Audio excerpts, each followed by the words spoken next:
Salamat po sa inyong pakikibahagi sa programang Katagpoy ng Diyos, ilang sandaling pagbubulay-bulay ng salita ng katotohanan araw-araw.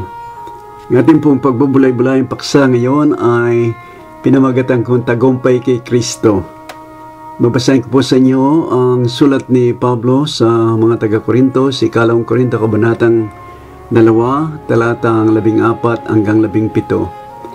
Natapos salamat sa Diyos na laging pinabagtatagumpay tayo kay Kristo at sa pamagitan natin ay pinahayag ang samyo ng pagkakilala sa Kanya sa bawat dako. Sapagkat sa mga inililigtas at sa mga napapahamak ay masarap tayong samyo ni Kristo sa Diyos. Sa isa ay samyo mula sa kamatayan sa ikamamatay, at sa iba ay samyong mula sa kabuhayan sa ikabubuhay. At sino ang sapat sa mga bagay na ito? Sapagkat hindi kami gaya ng karamihan na kinakalakal ang salita ng Diyos, kundi sa pagtatapat at gaya ng mula sa Diyos, sa harapan ng Diyos ay nagsasalita kami para kay Kristo. Ikalawang Korinto, kabanatang 2, talatang 14 hanggang 17. Wala ni isang tunay na anak ng Diyos na hindi nakararanas ng pagsubok sa kanyang pananampalataya, na ito'y galing sa Diyos para sa ikabubuti at hindi sa ikasasama.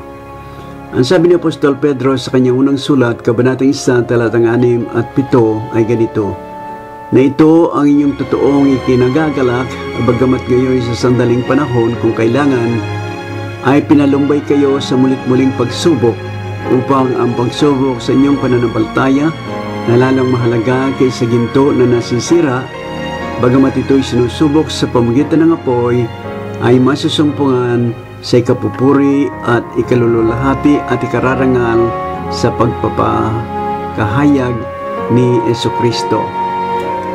Gayun din, ang pagtukso ni Satanas ay laging nasa tabi ng isang Kristiyano na bagamat wala na siya sa kanyang kamay, ay nais pa rin niyang masira ang kanyang relasyon kay Jesucristo at ang kanyang patutuo sa harapan ng mga tao upang hindi makuhang maganap ang kalooban ng Diyos sa kanyang buhay.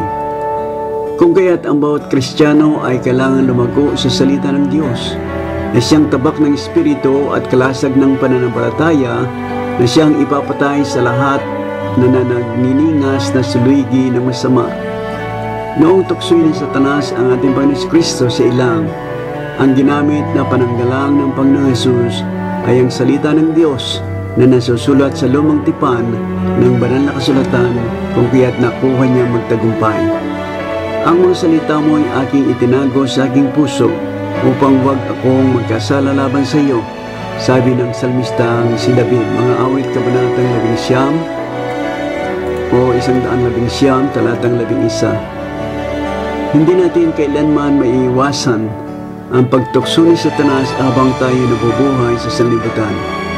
Ngunit pagpasalamat tayo sapagkat ang sabi ng salita ng Diyos na hindi dumating sa inyo ang anumang tukso kundi ang matitiis ng tao. Tapat ang Diyos na hindi niya itutulot na kayo tuksohin ng higit kaysa inyong makakaya, kundi kalakip din ng tukso ay gagawin naman ang paraan ng pag-ilag upang ito'y inyong matiis. Sa katotohanan, ang pagtatagumpay ay nagawa na ng Panginoon Kristo sa pamagitan ng kanyang kamatayan at pagkabuhay na maguli. Binayaran na niya ang kabayaran ng ating mga kasalanan at inalis na niya ang pag-aangkin ni Satanas sa atin para sa kanyang pagkikipagtunggaling kaharian. Sa Colossus kabanatang 2, talatang 12 hanggang 15, ganito ang mababasa natin. Na nangalibing nakalakip niya sa bautismo, na kayo naman muling binuhay na kalakip niya sa pamagitan ng pananampalataya sa paggawaan ng Diyos, na muling bumangon sa Kanya sa mga patay. At nang kayo mga patay dahil sa inyong mga kasalanan at sa di pagtutuli ng inyong laman ay Kanyang binuhay kayo na kalakip niya, na ipinatawad sa atin ang ating lahat ng mga kasalanan, na pinawi ang usapang nasusulat sa mga palutuntunan laban sa atin na hindi naaayon sa atin, at ito'y Kanyang inalis na ipinako sa krus. Pagkasamsam sa mga pamunuan at sa mga kapangyarihan, sila'y mga inilagay sa hayag na kahihiyan na nagtatagumpay siya sa kanila sa bagay na ito. Sa makatuwid, mga kapatid kay Kristo, ang pagtatagumpay ay tinapos na ng Panginoon sa Kristo at kailangan na lamang nating angkinin ito at tayo tatakasan ng Diablo. Nasabi ng Panginoon Jesus ay, ang mga bagay na ito ay sinalita ko sa inyo upang kayo magkaroon sa akin ng kapayapaan. Sa sanlibutan ay meron kayong kapigatian, ngunit laksan ninyo ang loob aking dinahigang sanlibutan. Buwan Kabanatang 16, talatang 33. Kapag ang general ng mga sundalong Romano ay nananalo sa mahalagang pagtagumpay o tagumpay, ang Senadong Emperador ay pinararangalan siya sa pag-uwi sa bayan sa pamagitan ng isang parada ng pagtatagumpay, kalakip ng pagsunog ng insensyo na nagpapahayag ng pagpapasalamat sa kanilang mga Diyos. Ngunit tayo ng mga anak ng Diyos, ang samyo ng pagkakilala sa Kanya sa bawat dako ay hindi isang ritual na insensyo, kundi mismong si Yesu Kristo na nananaan sa atin sa pamagitan ng Banal na Espiritu. Dinadakila ng Diyos ang Kanyang anak sa pamagitan ng kapahayagan ng balita ng pagtatagumpay sa buong sanlibutan. Salamat sa Diyos na laging pinapagtagumpay tayo kay Kristo at sa pamagitan natin ipinahayag ang masarap na amoy ng pagkakilala sa Kanya sa bawat dako. Masarap tayong samyo ni Kristo sa Diyos.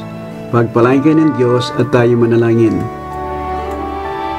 Aming Ama na nasa langit, salamat po sa pagtatagumpay na ginawa ni Kristo na siyang kapahayagan din ng aming pagtatagumpay bilang mga anak ng Diyos sa lahat ng mga bagay para sa Kanya ding kadakilaan at kalulatian sa buong sanlibutan sa pamagitan naming naging masarap na samyo ni Kristo sa Diyos.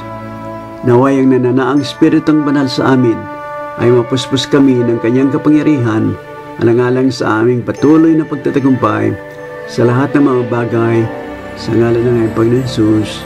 Amen. Pagpalain po kayo ng Diyos.